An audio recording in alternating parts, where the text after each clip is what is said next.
Hello, everyone, and welcome to Moving Mountains for You. I'm your host, Icelet Celadon. I go by Sachi Ice Queen on a lot of social medias, including Clubhouse and Facebook and Instagram. And I'm also on TikTok. Today, we have a very special guest. Since it is Autism Awareness Month, we're still in April, the last couple of days. Definitely wanted to invite someone that is and he's very informed in this particular subject. So without further ado, here is Michael Shoultz, and we met through a mutual friend, and I'm just excited for you guys to hear his wisdom. So Michael, tell us a little bit about yourself. Oh, well, great. Thank you so much, Icelet. It's great to be here with you today. Michael Shoultz. I have a couple businesses, but one of my businesses focuses on understanding and helping people understand and support people who have autism. And the name of that business is Autism Resources Network. I was really blessed at a pretty young age to kind of find out what my calling is in life. I grew up in South Carolina. I currently live in the Chicagoland area. But I was, as a junior in college, studying to be an accountant. My family always told me I was good in math, and my grandfather did not have a formal education, never, went beyond fifth grade. And so my brother and I were the first people in our family to go to college. And so I was studying to be an accountant and was taking a psychology course. And a part of that course, we had to do a volunteer experience. And this was back in the early 70s. So quite a while ago. And so our professor gave us a list of opportunities that we could do to volunteer for. We had it was like a 20-hour requirement. And there was the Columbia Program for Autistic Children was listed on as a potential agency that we could connect with. And I had never heard of the word autism before. I had no clue of what it was about. It kind of, piqued my curiosity. And so I decided to go and volunteer at the School for Autism. This was in South Carolina. And this was, like I said, back in the early 70s.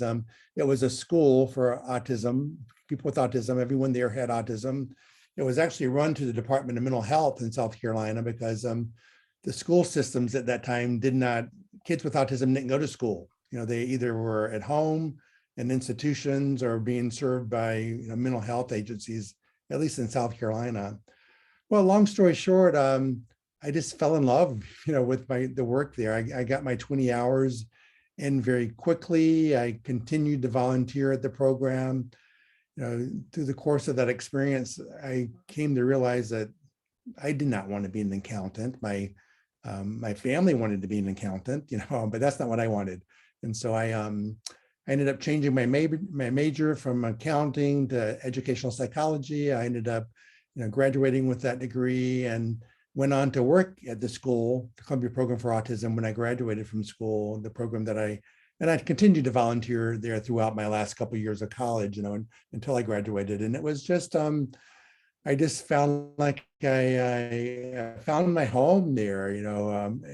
I always was kind of a little bit different growing up, and it was nice to connect with people who were different and weren't judged for that. And I don't know, it just felt really good, and it felt like what I needed to do in my life. And that's kind of where it started. I mean, it kind of grew from there. I worked for that program for 6 or 7 years. We were part of a national training grant where Ann Donnellan from the University of Madison came down to do some training with us. At the time, we were considered one of the most forward-thinking places in the country for autism, because a lot of places weren't serving kids with autism at that time. And so ended up getting connected to her and her program, and then at some time ended up moving to Wisconsin to go to graduate school to study with her, and just got more and more involved in the field. And my work has just kind of grown from there.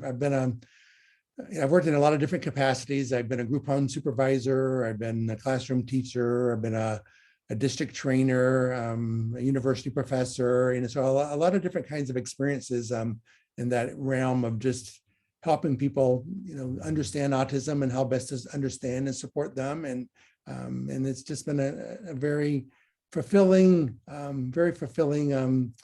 passion that I've kind of pursued now for almost 40 years now. So, Wow, that's a long time. That's amazing. In the 70s in my family, that's when the war was going on in Nicaragua. My dad is originally from Nicaragua. mhm. And so they were on their way to the United States. But my son he's a level 2 autistic. And so autism to me is something that, like you, I hadn't heard the word before either. And whenever my sister, who's a respiratory therapist, she told me to get him tested. He was like 3, which here in Arkansas, you're not able to until you're 5. But he did qualify for therapies when he was 3. And so, yeah, a lot of people don't really, especially in the Latino community, when it comes to mental illnesses or mental health, it's not it's not like nobody really talks about it. So it's something that we didn't know about either. So he's 10 now. And so just going through all the therapies and all that journey, I think it's definitely been a blessing because I've seen all of his progress and everything, but that's amazing that you've been able to do that for so long. I think it's really awesome to meet, inspirational people. And I think just, the fact that you've dedicated that much of your life to that particular field is very inspiring.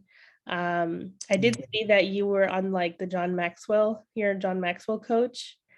Yeah, I'm a leadership coach. And so, like I said, originally I thought, because I ended up working for a public school system for about 25 years. And I was, we had different kind of titles at that time, but basically my role was the work with teachers and psychologists and social workers and counselors and that kind of thing to help them understand autism, and then how to implement proactive and reactive, strategies within the classroom and in the school environment kinds of things. And I took early retirement at age 55, and continued doing autism consulting, but I decided that I wanted to do something a little bit different too. So I got involved with the John Maxwell team. And I used to think the businesses were going to be separate businesses, but more as I've grown and the more I've done, we met a mutual friend, Naomi, and her work in neurolinguistic programming. And I'm beginning to think about that with just my adult clients who don't have autism, because I serve as like kind of a life coach of sorts, a business coach, helping people, work with their strengths and issues around diversity, equity, inclusion kinds of things. But I really do see them kind of coming together. That and I oftentimes describe the work as same dance, different ballroom kind of a thing. But currently, I don't. Most of my work it's all about understanding yourself and not putting yourself in a box and not limiting yourself and being who you are and having people understand who you are and value for who you are and not who you're not kind of a thing. And so it's that kind of a notion that I just love to do with people, regardless of where they are on a life's continuum of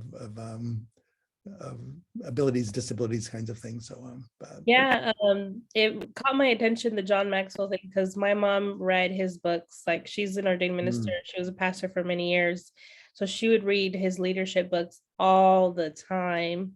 And so when I saw that, I was like, oh man, she's gonna love that, because she actually had the opportunity and saw him at IHOP one time, John Maxwell. Okay, wow, cool. I mean, she's like, oh yeah, I recognized his smile because all of the books have his picture. And so she's like, I know it was him, but because of the language barrier, she couldn't really talk to him. Her first language is Spanish. She knows English, but she was not confident enough to like start a conversation with him. But she's like, yeah, I saw him.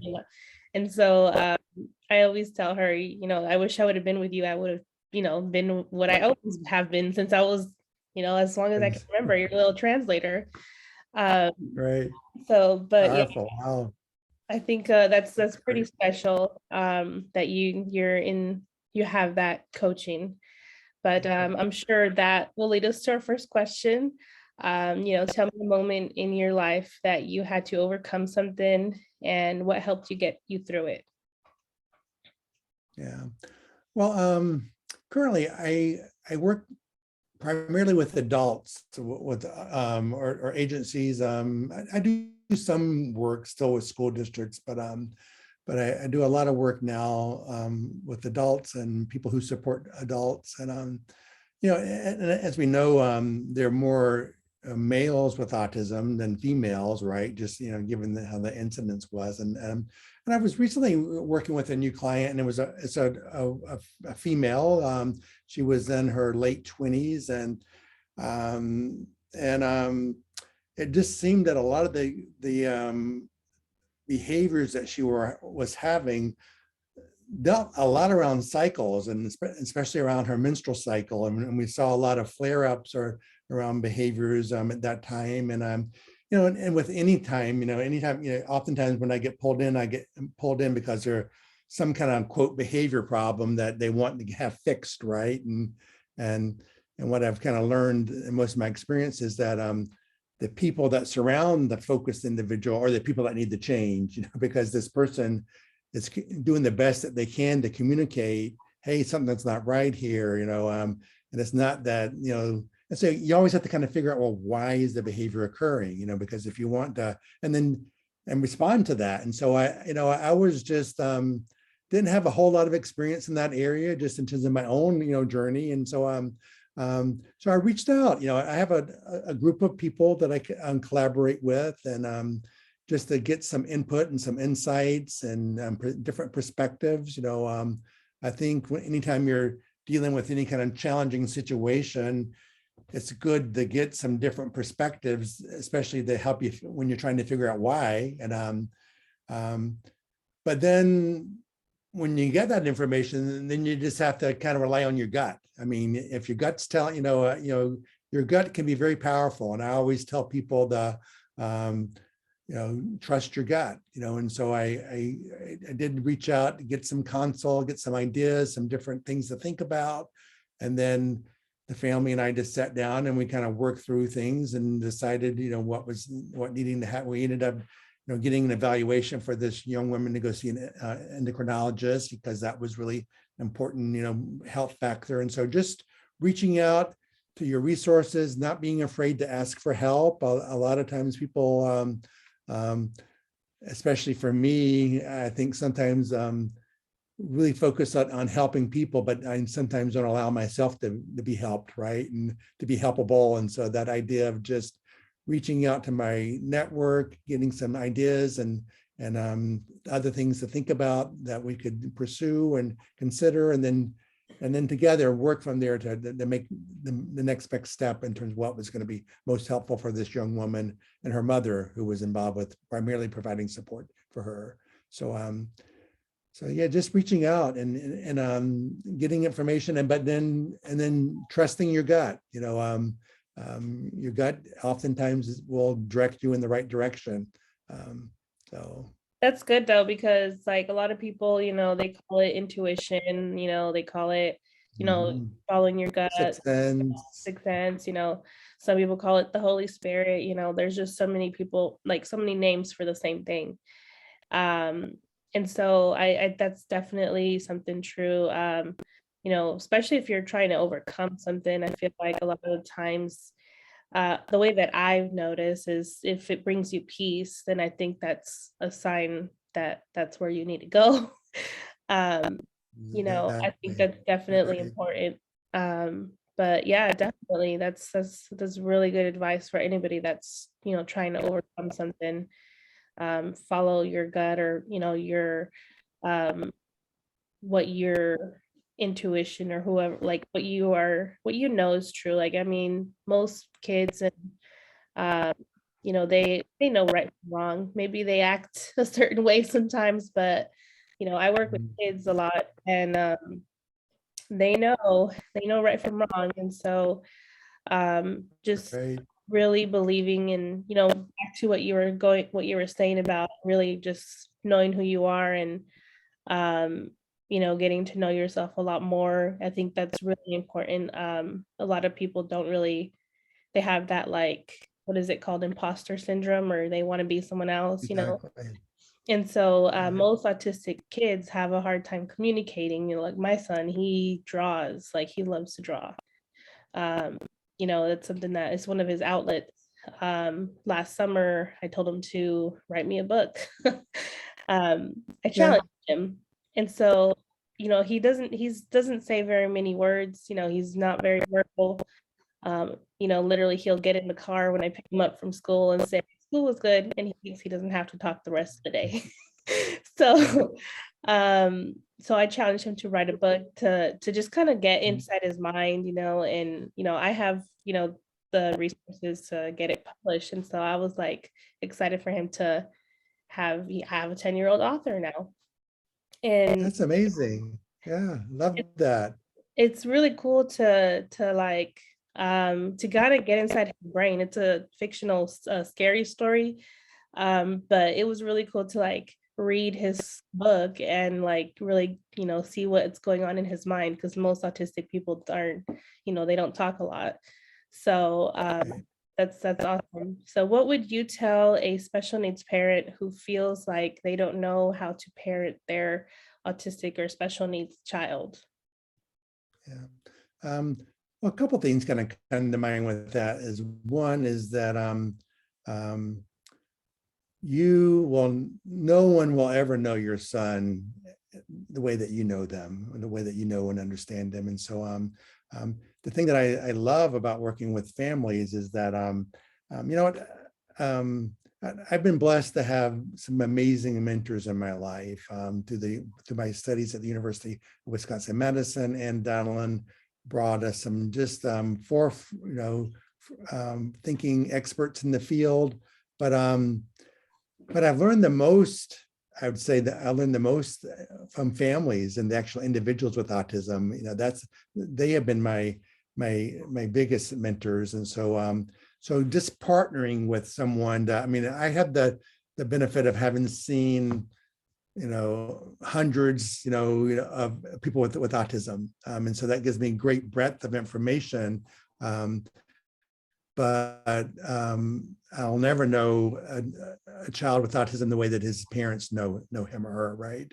And so knowing that you do know, reaching out to get help from trusted professionals. I mean, I have trusted family members. I mean, there's a great network. I find that the autism community is very well connected, and no matter where you are, I mean, like the Autism Society of America have chapters throughout, and you can go to their websites and you can connect with other families who have children with autism. They oftentimes have resource directories. So for who are the dentists and the doctors and the speech and language folks and the OTs, and that they have had personal experience with, that understand autism, because there are a lot of professionals out there who don't have that understanding. And so tap into your network, get help, just like when I reached out to my network to help me figure out what was happening or potentially happening with this young woman that I was supporting. Tap into your resources, and then really look sure that you're taking, oftentimes, you like, if I just was traveling to Atlanta for a trip, and they always talk about, put the whole oxygen mask scenario, put your mask on first.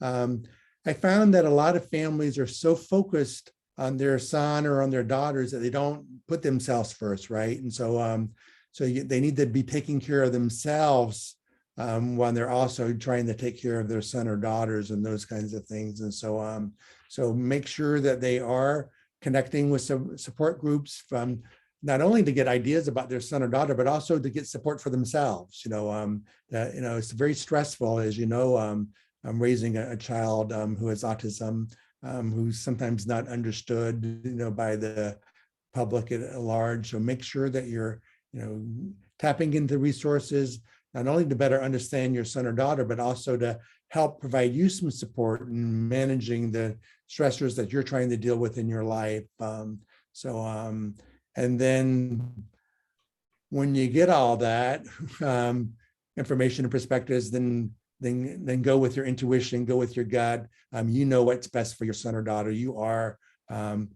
I think when people feel lost and frustrated, things get overwhelming, right? And when we're in that overwhelmed sense of state, we begin to lose trust in ourselves. And so I think we have to kind of get grounded in terms of our own ability to then our own self-care, reach out for help and resources the best we can, but then come back to make that, you're going to make that decision about what's the next best step for your son or your daughter, and trust in your ability to make that decision when you're kind of grounded in yourselves and grounded in some knowledge and information, and kind of move forward from there. I think would be a big picture overview that I would really suggest people to embrace and think about.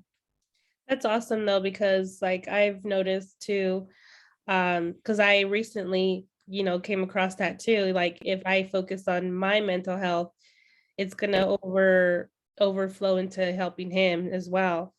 Because for a lot of years I was like super stressed. I didn't know what to do. I was Mhm.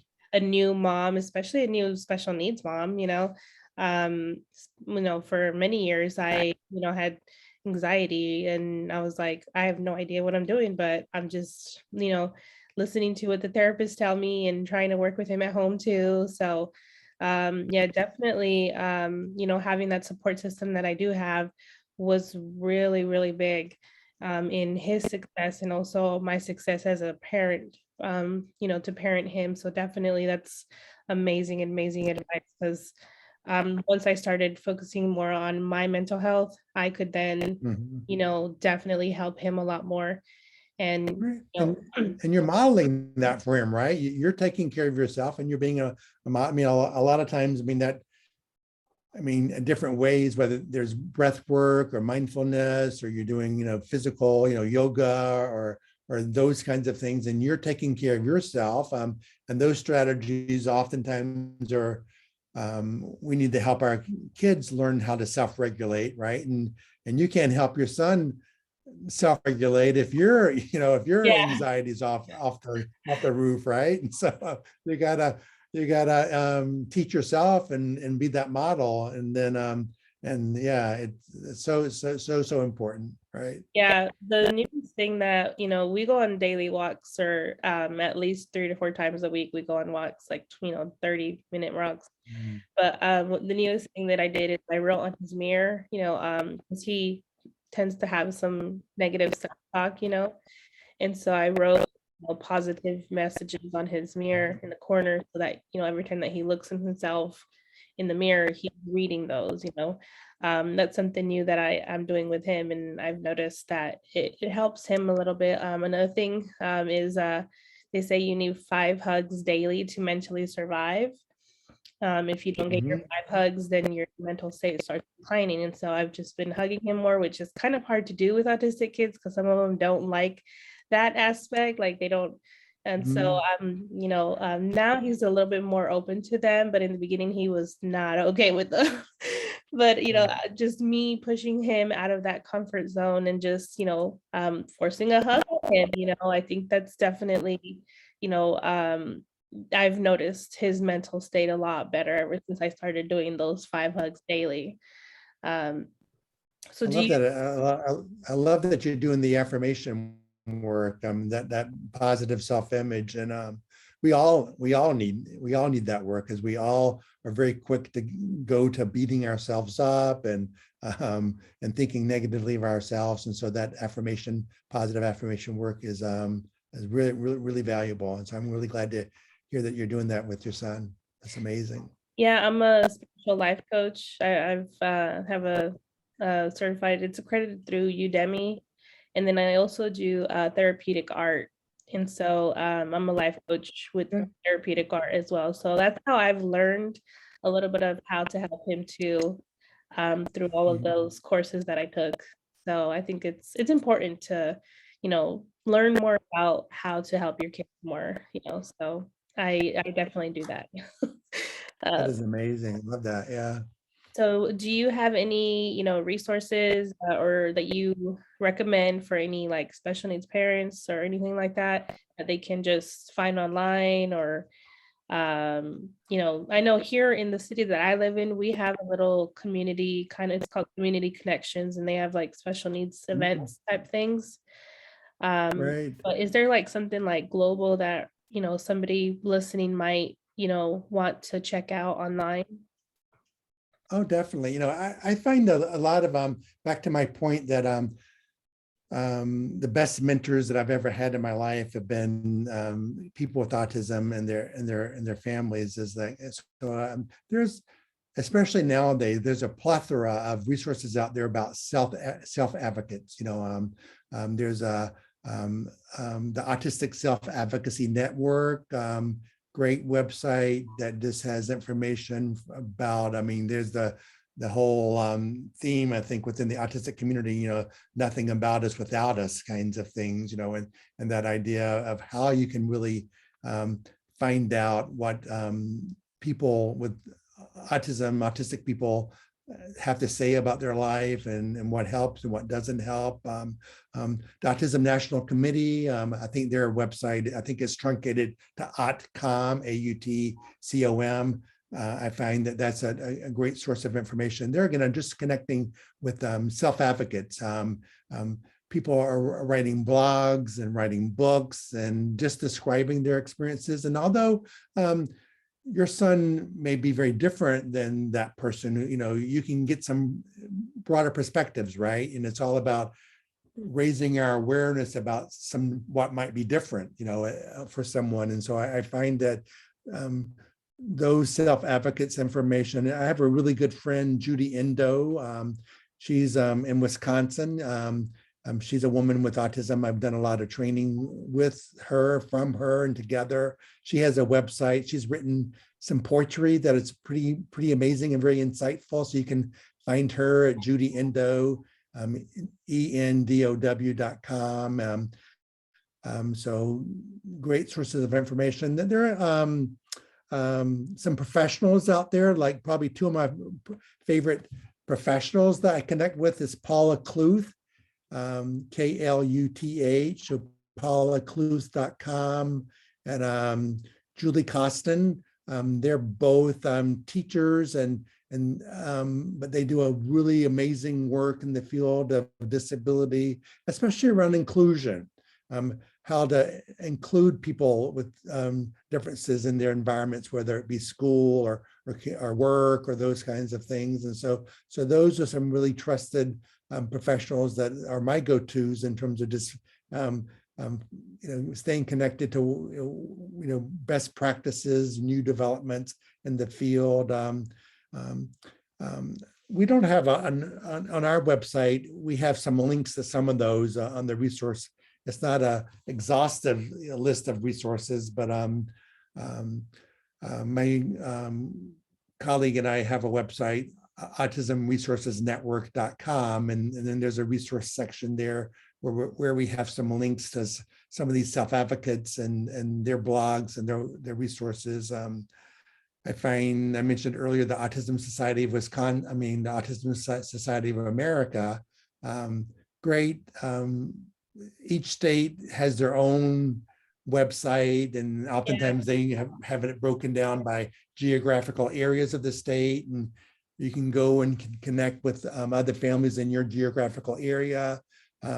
Great sources of information that's kind of vetted by other family members who have kids with autism or adults with autism. And so just really useful. Why recreate the wheel when you have someone else that's maybe not lived your experience exactly, but they're living, and then they have some things that you might be able to tap into and rely on and help your journey towards finding the best resources for your son or daughter more efficient, so those are some of the, I think some of my go-tos that I frequently, go to when I'm looking for some new ideas and new perspectives.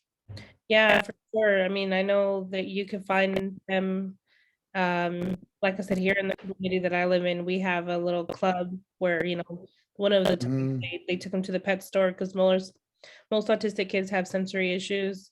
And so they like offered to, wanted to pet different types of animals. Mhm. Right, right. So, Love that. kind of push them out of their comfort zone and just give them the option to touch it.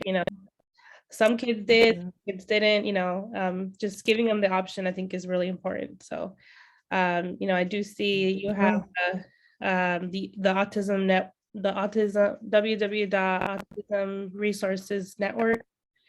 Um, that's my last thing, definitely. How can they find out more about you? You have, a lot of experience in this area, so definitely wanted to give you a chance to, um, how can they reach you, or find out more about what you do and how to join or, be part of your community? yeah, well, we do have that website, Autism Resources Network. We also have a Facebook group, or page rather, that um, Autism Resources Network. If you type in the URL, I think is a AUTRESNET. So the first three letters abbreviation. But I think if you go in and you just type in Autism Resources Network, our page will come up. But yeah, website, Facebook. People can reach me. Email address is my initials, MD Shoultz, SHOULTZ. Spelled a little differently. People want to stick a C in there. That's kind of the traditional spelling for Shoultz. So MD Shoultz at me.com. So yeah, and those that information is listed on our website as well. So but Awesome. Yeah.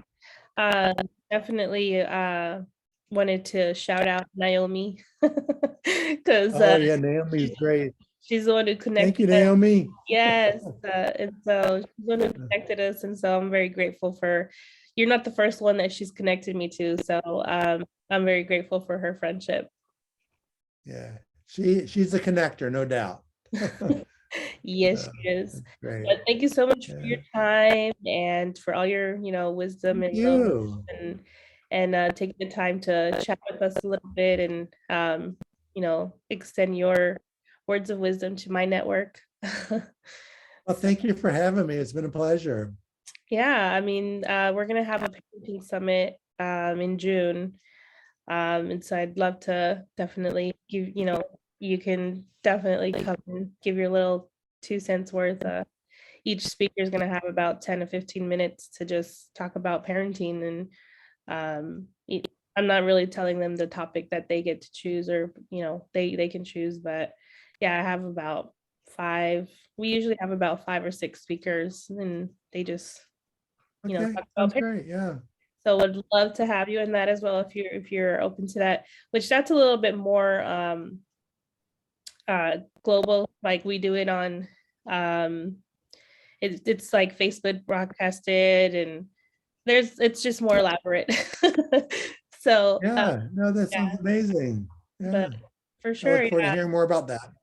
it was such a joy to have you. And for anybody listening, definitely tune into our parenting summit. We're gonna have it pretty soon. So thank you so much for your time. And hopefully this isn't the last time that we'll be collaborating. Oh, I'd love to. Yeah, reach out. And I love to stay connected. That'd be amazing. So, Okay. Well, yes. Anybody listening, God bless, take care, and peace be with you.